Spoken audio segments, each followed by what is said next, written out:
السلام علیکم ورحمۃ اللہ وبرکاتہ۔ ناظرین و سامعین، امید ہے کہ سب خیریت سے ہوں گے۔ پہلے تو آپ سب کے لیے یہ خوشخبری ہے کہ میں نے اردو زبان کا قاعدہ اور اردو زبان کی پہلی کتاب اور اردو زبان کی دوسری کتاب، ان تینوں کتابوں کی PDF بنا کر ٹیلی گرام چینل پر میں نے اپلوڈ کر دی ہے۔ اگر آپ نے ابھی تک یہ کتابیں ڈاؤن لوڈ نہیں کیا ہے تو آپ ڈاؤن لوڈ کر لیجئے۔ ٹیلی گرام چینل کا لنک ویڈیو کے ڈسکرپشن میں دیا گیا ہے، یا پھر ٹیلی گرام میں جا کر سرچ کریں اسلامک کلاس تو آپ کے سامنے چینل آ جائے گا۔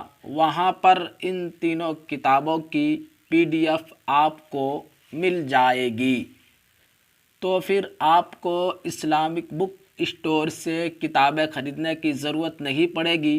وہاں سے بآسانی آپ ڈاؤن لوڈ کر کے خوب مشق کریں، خوب سبق یاد کریں۔ تو آئیے آج کا سبق شروع کرتے ہیں۔ اردو زبان کی دوسری کتاب میں سبق چل رہا ہے۔ آج سبق نمبر 5 پڑھیں گے۔ مچھلی پانی میں رہتی ہے۔ خدا نے اس کا جسم پتلا اور چپٹا بنایا ہے، اس کے لیے تیرنے میں آسانی ہو۔ وہ اپنی دم اور پروں کے سہارے پانی کو چیرتی پھاڑتی ایک جگہ سے دوسری جگہ چلی جاتی ہے۔ جس طرح آدمی پھیپھڑے سے سانس لیتا ہے، اسی طرح مچھلی اپنے کلفڑوں سے دم لیتی ہے۔ پانی میں ہوا بھی شامل ہے، وہی اس کے منہ کے اندر جاتی اور کلفڑوں کی راہ سے باہر آتی ہے۔ اگر پانی میں ہوا نہ رہے تو خالص پانی میں مچھلی زندہ نہیں رہ سکتی۔ اسی طرح کمرہ بند کر کے اس کے اندر کی ہوا نکال لو تو آدمی زندہ نہیں رہ سکتا۔ مچھلی انڈے سے پیدا ہوتی ہے اور ایک مچھلی کئی لاکھ انڈے دیتی ہے۔ جب انڈے دینے کا وقت آتا ہے تو مناسب جگہ کی تلاش میں دور دور نکل جاتی ہے۔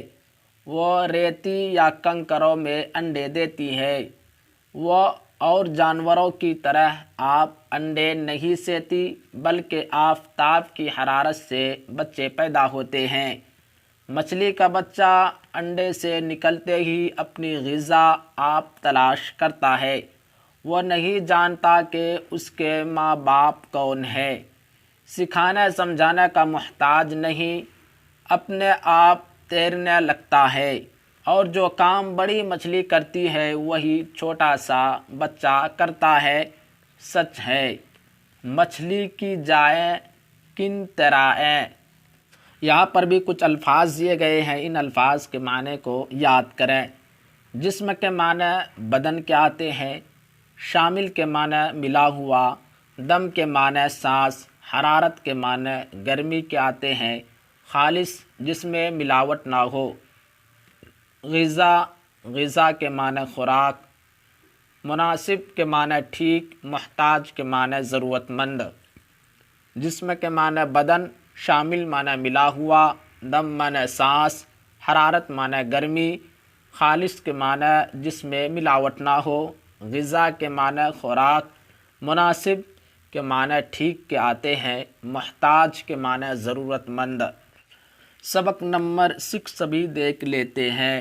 پنچکی، نہر پر چل رہی ہے پنچکی، دھن کی پوری ہے کام کی پکی، بیٹھتی تو نہیں کبھی تھک کر، تیرے پہیے کو ہے سدا چکر، پیسنے میں نہیں لگی کچھ دیر، تو نے جھٹ پٹ لگا دیا ایک ڈھیر، لوگ لے جائیں گے سمیٹ سمیٹ، تیرا آٹا بھرے گا کتنے پیٹ، شہر کے شہر ہے تیرے محتاج، بھر کے لاتے ہیں گاڑیوں میں اناج، تو بڑے کام کی ہے اے چکی، کام کو کر رہی ہے تے چکی، ختم تیرا سفر نہیں ہوتا نہیں ہوتا مگر نہیں ہوتا، میہ برستا ہو یا پانی آندھی، تو نے چلنے کی شرط ہے باندھی، تو بڑے کام کی ہے اے چکی، مجھ کو بھائی ہے تیری لے چکی۔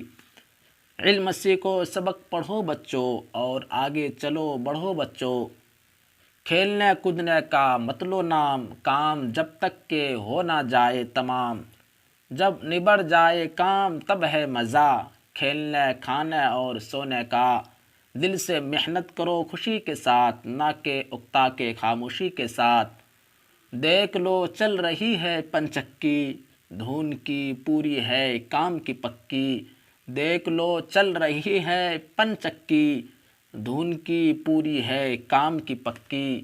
یہاں پر بھی کچھ الفاظ دیے گئے ہیں، ان الفاظ کے معنی کو آپ یاد کریں۔ طے کے معنی پورا ہونا، پورا کرنا، علم کے معنی جاننا، شرط کے معنی بازی، ختم کے معنی پورا ہونا آخر، خاموشی کے معنی چپ رہنا، طے کے معنی پورا کرنا، علم کے معنی جاننا، شرط کے معنی بازی، ختم کے معنی آخر پورا ہونا، خاموشی کے معنی چپ رہنا۔ تو میں امید کرتا ہوں یہ سبق آپ کے سمجھ میں آ گیا ہوگا۔ آپ اس کو ذہن میں بیٹھائیں، یاد کریں، بار بار مشق کریں۔ السلام علیکم ورحمۃ اللہ وبرکاتہ۔